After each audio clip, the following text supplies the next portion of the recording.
Nobres alunos, muito bom dia. Hoje, dia 19 de setembro de 2020, pelo CETEP, professor Eric Brasil, disciplina Ética e Cidadania, também chamada Legislação e Ética Profissional.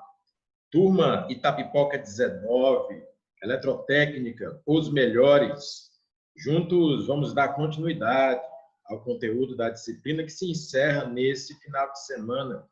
É muito bom, é sempre uma honra, um prazer e um privilégio contar com a presença de todos os senhores, de todos os nossos alunos, todos aqueles que decidiram seguir em frente, investindo na sua qualificação, na sua formação profissional. E quão importantes são essas disciplinas iniciais que nos colocam no ritmo certo do curso, na motivação correta, e, ao mesmo tempo, nós podemos desenvolver as novas ferramentas para os novos tempos, como, por exemplo, o aplicativo Zoom, a utilização de portal, e sabemos que podemos desenvolver aulas no sistema síncrono, ao vivo, como estamos fazendo agora, e que essa mesma aula também pode ser gravada e assistida posteriormente lá no portal. Temos formas, muitas maneiras.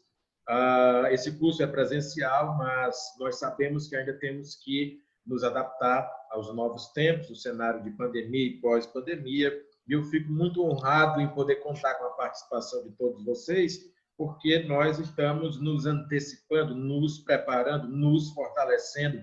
Em algum momento, tudo retorna, já são retomadas várias atividades, no momento certo, a sala de aula também será retomada, mas nós já estamos preparados, já estamos no ritmo, já estamos prontos para enfrentar quaisquer desafios que se apresentem em quaisquer cenários, em vários tipos de panorama, e esse é o perfil do profissional do século XXI, um profissional que é dedicado, que é qualificado, mas, ao mesmo tempo, que pode, que tem condições de se adaptar às mudanças, se adaptar às contingências, de desenvolver bem a sua eficiência, eficácia, efetividade e excelência no circuito de produtividade, de sinergia, mitigando os problemas, vocês que já conhecem aqui o vocabulário técnico. Sejam bem-vindos aqueles alunos que se fazem presentes hoje pela primeira vez, vamos orientá-los e vamos também já afirmar que amanhã já vamos avaliar todos para concluir essa disciplina. Os alunos que não puderam comparecer em outros momentos, procurem os vídeos gravados que ficaram no portal cetep.org. Nós aqui vamos dar continuidade e ritmo à nossa disciplina, mas, ao mesmo tempo, vamos rever muitos conceitos que vão colocar os novos colegas também no nosso ritmo de aprendizado. Fiquei muito feliz porque essa semana, na quinta-feira passada, nós tivemos uma palestra interessante, na verdade, o programa interessante, o programa Lance Técnico do professor Diego Felipe, trouxe a participação do coordenador-geral de vocês, professor Antônio Castro, trouxe a participação de figuras muito importantes, como, por exemplo, o presidente do Conselho Federal dos Técnicos Industriais, não é? Isso muito interessa para vocês. Aliás, o mês de setembro é o mês do técnico. No dia 23 de setembro se comemora o Dia do Técnico, o dia de vocês, o dia dos profissionais, certo? E também houve a participação de uma liderança regional referente ao sindicato dos técnicos. Então, vocês estão representados num conselho, estão representados num sindicato. Nesse programa também esteve presente o coordenador-geral de vocês, né? Programa Lance Técnico. Depois vocês podem procurar no YouTube, é fácil de encontrar, e foi bem interessante. Eu participei, alguns dos colegas aqui presentes também participaram, colegas de outras turmas, e é legal porque nós temos acesso nesse sistema de EAD, não é? Não apenas às aulas convencionais, mas de tempos em tempos temos palestras, eventos, momentos em que nós podemos participar para somar, para ampliar a nossa cartela, vamos dizer assim, a nossa carteira de possibilidades, não é? Isso é muito bom. Tivemos uma palestra gratuita que eu mesmo ofereci para vocês, tivemos agora o programa Lance Técnico, do professor Diego Felipe. Então, procurem fazer atividades extracurriculares sempre que possível, porque isso só engrandece a formação de vocês. Tá joia? Alguém quer falar alguma coisa, algum comentário?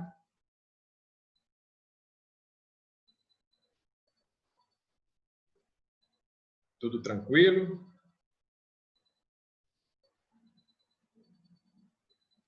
Ótimo, então vamos dar continuidade aqui aos nossos conteúdos. Muito bacana aí a participação, Clóvis chegando aí, né? E outros colegas também. Nossa disciplina tratou vários conceitos: ética e cidadania, também chamada legislação e ética profissional. E eu disse a vocês que ia cobrar muita coisa, mas que ia cobrar principalmente 3 palavras que compõem o tripé da nossa matéria, da nossa disciplina: ética, moral e direito. O que é ética?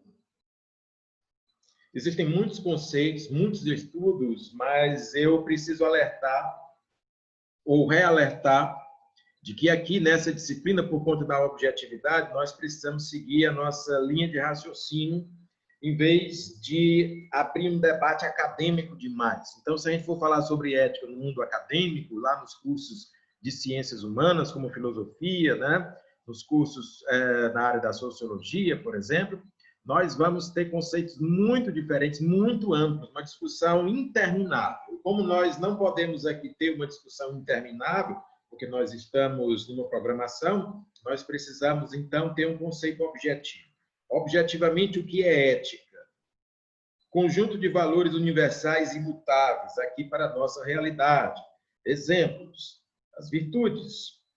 Quais virtudes? Exemplos de virtudes: a verdade, a coragem e outras que nós já falamos aqui, podemos relembrar. Essas virtudes, esses conceitos éticos são presentes em todas as épocas, em todas as sociedades, em todas as culturas. Mas, professor, nós poderemos ter um conceito diferente de ética? Sim, no dia a dia nós temos conceitos diferentes de ética, até nas empresas. Até grandes profissionais falam de ética como algo cultural, confundem a ética com a moral. Não tem problema fazer isso no dia a dia. Só que, tecnicamente, nós fazemos essa distinção, essa diferença, porque ética é uma coisa e moral é outra coisa. O que é moral? Conjunto de valores sociais mutáveis. A moral muda com o tempo, com o lugar e com a cultura. Então, o que é moral numa sociedade pode ser imoral em outra sociedade. Daí os conflitos culturais. Essa mudança não acontece apenas nas nações, nos países, mas até em nível nacional. Por exemplo, uma cultura do norte do Brasil pode ser diferente da cultura do sul do Brasil, não é? Algum tipo de crença, algum tipo de costume ou hábito pode ser muito diferente em determinada região de um país tão plural quanto o Brasil. Uma coisa que pode ser muito bem aceita num local pode não ser tão bem aceita em outro local, certo? Isso é um conjunto de valores sociais, eles são mutáveis, eles podem se alterar com o tempo, com o lugar e com a cultura. Eu estava assistindo um dos episódios de um programa de televisão, vou até citar o nome aqui sem problemas nenhum, programa do Caldeirão do Hulk, né? E aí tem algumas situações lá onde várias pessoas de vários lugares diferentes do Brasil comparecem. E nós observamos uma situação onde um determinado cidadão, ele era aqui do Nordeste, né? E ele foi se apresentar no programa do Caldeirão do Hulk, e no final da apresentação dele, o Luciano Huck chegou perto dele, deu um abraço nele e quis dar um beijo no rosto dele, né? E aí o cara estranhou, né? Ele disse: opa, você não vai me beijar, não, né? Aí o Luciano Huck disse: mas por que não? Porque lá na minha terra, homem não beija homem, né? Então, assim, ele tinha essa cultura dentro da moral, da cultura dele. Não significa dizer que aquilo fosse errado ou que aquilo tivesse alguma coisa a ver com a sexualidade dele, mas que na cultura dele não era tão bem aceito quanto na cultura, por exemplo, das pessoas do Sudeste. Mas isso é apenas um exemplo do que pode ser a questão moral, né? Estava vendo alguns exemplos lá na Índia. Um homem ele pode andar de mãos dadas com outro homem E isso não tem nada a ver com homossexualidade, eles são amigos, né? Isso dentro daquela cultura, dentro daquela moral. Uma coisa que chamou muito a atenção foi que lá na Rússia, um homem pode dar um selinho, um beijo no outro homem, sem isso significar também uma conotação homossexual. Aliás, eles têm preconceito contra homossexuais na Rússia, mas eles, quando muito amigos, eles podem trocar beijos, né? E aí você diz, que coisa estranha é essa, né? É uma questão moral, uma questão cultural. Então, tem a ver com a cultura. E nós citamos vários exemplos culturais aqui, como, por exemplo, na Escócia, o homem usa um kilt, que é uma saia até o joelho, e isso é sinônimo de masculinidade. A mulher não usa, só usa o homem. Outra questão moral, outra questão cultural, não é verdade? Outra questão cultural também é que o homem muçulmano ele pode se casar com até 4 esposas sem problema nenhum, dentro da lei, dentro da ordem, dentro da moral, e isso é muito normal, muito aceitável. Já aqui nas sociedades brasileira, europeia, isso choca um pouco, né? As sociedades mais ocidentais, elas geralmente têm relações monogâmicas, né? E isso também é um aspecto da moral, um aspecto cultural. As empresas também têm a sua cultura. Às vezes a gente chama de ética empresarial, mas o nome mais correto seria moral empresarial, certo? Coisas que numa empresa são plenamente aceitas, em outra pode não ser tão aceito assim. Então você vai verificar que uma empresa mais rígida, uma empresa um pouco mais, vamos dizer assim, tradicional, ela não permite determinadas práticas, enquanto que empresas mais despojadas não têm problemas com aquelas práticas, certo? Até citei aqui um caso de determinada empresa que não aceitava que o homem utilizasse barba ou bigode, né? Era uma política daquela empresa, né? Era uma norma, era uma regra, mas também era uma questão cultural, moral daquela empresa, enquanto que para outras empresas não teria problema algum, não é? Existem questões que são culturais e outras questões que são relacionadas com a segurança, e aí já não parte mais da moral, mas tem a ver com a norma. Por exemplo, quando alguma empresa diz que você não pode usar acessórios como colares, anéis ou brincos por uma questão de segurança, porque você trabalha na indústria, aí não é uma questão moral, não, é uma questão normativa, né? Uma questão de segurança. Mas quando diz que você não pode usar porque aquilo não representa a filosofia da empresa, a cultura da empresa, aí já se trata, sim, de uma questão moral. Então, tem a ver moral com hábitos, costumes, o comportamento social, e como essa moral ela pode se alterar, ela pode se modificar, não é? Então, por exemplo, em determinados locais, no Brasil já foi muito assim, não se aceitava com facilidade a presença de mulheres nas Forças Armadas, não é? E hoje isso é completamente normal, aceitável dentro da nossa cultura, muito embora ainda exista algum ponto de resistência. Mas tem sociedades que são bem diferentes. Por exemplo, Israel, o país, a nação de Israel moderna, atual, tanto o homem quanto a mulher são obrigados a prestar o serviço militar. Já é uma questão normativa, né? E faz parte da cultura deles. Então, tanto faz o homem como a mulher, tem a obrigação, todo cidadão israelense tem a obrigação de servir por pelo menos 2 anos às Forças Armadas. Claro, se não tiver nenhum impedimento de saúde, né? E isso é totalmente natural, naturalizado naquela sociedade. Na nossa, não é. Na nossa, você vai estranhar se você passar a exigir que as mulheres também cumpram o serviço militar obrigatório. Né? No caso do Brasil, é apenas para o homem, e ainda assim, muitos tentam se safar dessa, vamos dizer, norma. Né? Isso tem muito a ver com a sociedade. Por exemplo, uma sociedade que vive imersa em guerras, que está cercada por inimigos externos que podem vir a invadir a sua nação, né? Tem uma cultura mais voltada para a formação e a exigência militar. Né? Nesse caso, faz sentido à sociedade israelense esse tipo de exigência.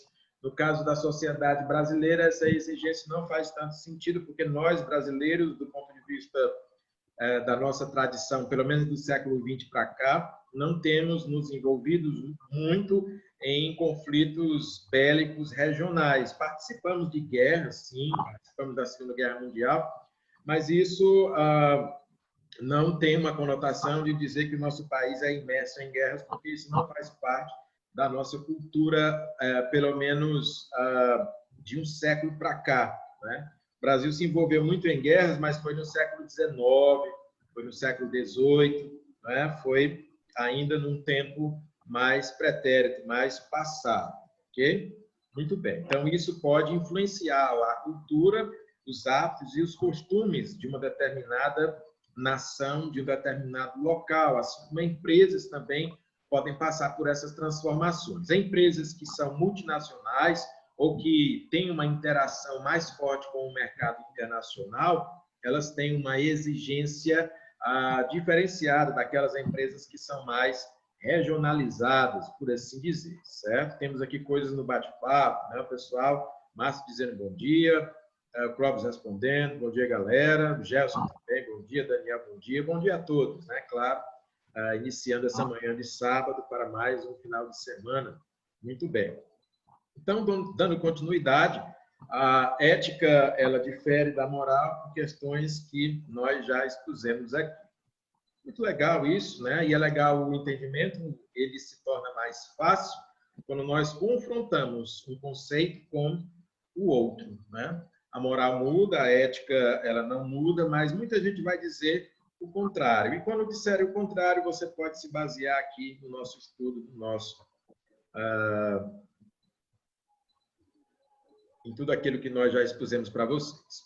Bom, eu falei que o tripé da disciplina seria ética, moral e direito, então eu venho aqui mostrar para vocês o elemento do direito, o elemento normativo, certo?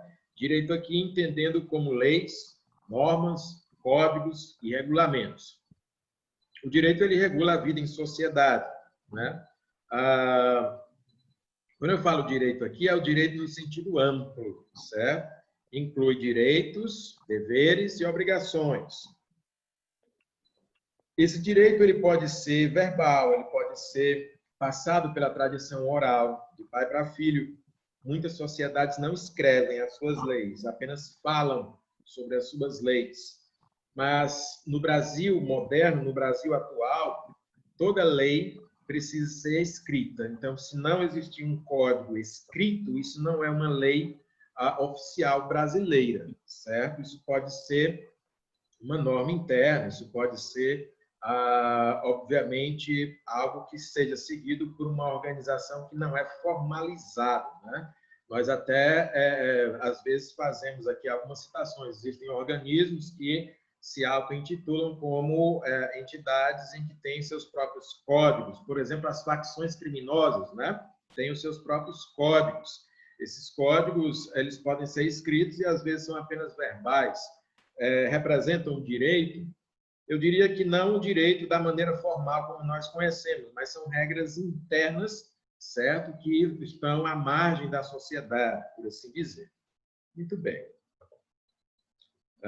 Pessoal dizendo bom dia aqui no bate-papo, mais colegas entrando aqui no ambiente, dando continuidade, então, ao nosso compartilhamento. Opa, Clóvis quer falar. Pode falar, Clóvis. Professor, eu sei que a gente não... Já fazemos parte de uma sociedade que já está com praticamente as suas regras definidas e eu faço essa colocação, mas porque nós somos pessoas, vivemos em sociedade e a gente sabe que tudo que a gente faz repercute no nosso trabalho e nas nossas vidas. Eu só queria fazer uma colocaçãozinha, posso estar totalmente errado e não quero entrar em questões filosóficas, mas essa questão da ética ser imutável, essa palavra imutável, ela me incomoda. Ela me incomoda porque quem foi que fez os pilares? Que pilares universais são esses que não podem ser mudados? Quem foi que disse? É muito fácil nós, né? Nós, é por isso que eu digo, eu não quero gerar polêmica nenhuma, também não quero adentrar dentro da filosofia, Nós já vivemos numa sociedade, vamos ser eletrotécnicos e vamos trabalhar numa sociedade brasileira que já está estabelecido conceitos. E aí eu acho que a dignidade humana ela é universal, realmente não muda. Pensar nos princípios universais para a dignidade do ser humano, valorizando a vida, com certeza isso aí é em qualquer sociedade. Mas esses pilares que você vai determinar as regras sociais, esses pilares, eles têm que ser feitos por cabeças humanas. Ninguém pode bater o martelo. Como é que eu vou dizer que ética não muda como se fosse algo que a sociedade, o ser humano apareceu no mundo e a ética já existia? É por isso que eu digo, eu não quero entrar em questões filosóficas, mas a gente tem que compreender que nós fazemos parte de sociedade, uma sociedade que existem a ética estabelecida e as morais realmente são dinâmicas, mudam, mas alguém pensou os nossos nortes, os nossos destinos, e isso é secular e passou de geração para geração, e beleza. Mas, assim, nós vivemos numa sociedade hoje altamente cristã, mas como você mesmo disse na semana passada, tem sociedades que são extremamente muçulmanas ou budistas. Alguns valores não mudam, são imutáveis, realmente, com certeza. Mas existem sociedades que são extremamente ainda animalescas, para não dizer no sentido literal da sua... De repente você não evolui tanto, mas existe um padrão ético lá, existe uma questão organizada. Aí eu não posso partir do meu pressuposto do que seria ética e questionar uma outra civilização ou uma outra sociedade que não tem muitos contatos com a civilização moderna e dizer, ó, a sua ética está equivocada. Então, essa palavra imutável, ela me incomoda porque eu penso que ética, os pilares sociais, eles são feitos em conjunto, são cabeças humanas que pensam, não é estabelecido. É uma colocação.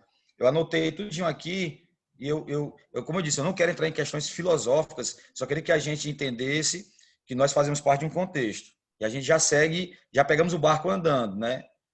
Mas somos nós que decidimos muita coisa, né? Tanto a moral como a gente também, de alguma forma, pode repensar alguns valores. Eu não estou falando isso a curto prazo, não. Na nossa sociedade, na nossa geração, não vai ter isso, não.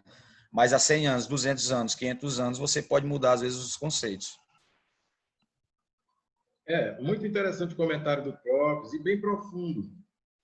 Eu só queria deixar claro que, quando nós utilizamos as expressões ética ou moral, muitas vezes elas são utilizadas com conotações parecidas, né? Aquilo que eu chamo de ética pode ser moral e vice-versa no conceito de determinado autor.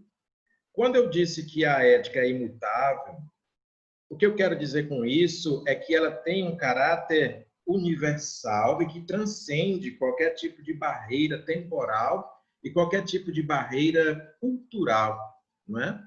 Então, por exemplo, eu associei aqui a ética com as virtudes. As virtudes são atemporais. Quando eu falo, por exemplo, da noção de verdade, da noção de coragem, da noção de amor, da noção de justiça, eu consigo colocar essa ideia em qualquer situação de qualquer sociedade, né? Eu não preciso da religião, ou da filosofia, ou de um sistema de crenças sociológicos para poder entender esses conceitos básicos universais, né? Então, vou citar aqui um exemplo. Jesus era judeu. Por que Jesus era judeu? Porque ele nasceu em Israel, ele nasceu numa sociedade hebraica, judaica. Então, ele foi orientado, ele foi criado num contexto cultural judaico, não é? Então, Jesus ele bebia de fontes que tem muito a ver com os costumes da sua terra natal. Então, se Jesus nasceu em Belém, se Jesus morou em Nazaré, se Jesus frequentou Jerusalém, então ele tinha os costumes, ou ele tinha acesso aos costumes e foi criado desde a infância dentro daquele contexto, certo? Então, por exemplo, Jesus não comia carne de porco, Jesus não comia camarão, Jesus não misturava carne com leite, Jesus ele tinha hábitos sanitários diferentes de outros povos. Jesus se vestia com uma túnica. Jesus tinha barba. Jesus tinha um modo de vida judaico. E na infância, certamente, ele tinha o hábito de guardar os sábados, né? E de consagrar isso ao Senhor. Mas aí, quando você vai ver a obra evangélica de Jesus, não estou aqui partindo para o campo religioso, mas dizendo a mensagem que ele deixou, a transmissão de conceitos universais imutáveis. Por exemplo, quando ele fala do perdão, ele não diz que o judeu, somente o judeu, tem que perdoar. Ele fala do perdão universal para o romano, para o samaritano, para o judeu, e dentro do judaísmo tem várias divisões, né? Como, por exemplo, os saduceus, né? Os essênios, né? Vários grupos diferenciados, e para todos aqueles grupos, a virtude do perdão, a normativa ética de perdoar, ela sendo universal e imutável. Imutável no sentido de que ela não pode ser corroída com o passar das épocas, com o passar das eras, tá certo? Muito legal a ideia que o Clóvis levanta aqui, porque, de fato, pode suscitar dúvidas, né, em muitos de nós. Eu vou fazer o seguinte, eu vou interromper essa reunião por 2 minutos, daqui a pouco a gente volta falando sobre o mesmo tema e dando continuidade à explanação que o Clóvis fez aqui, tá certo? A gente já retorna 2 minutinhos.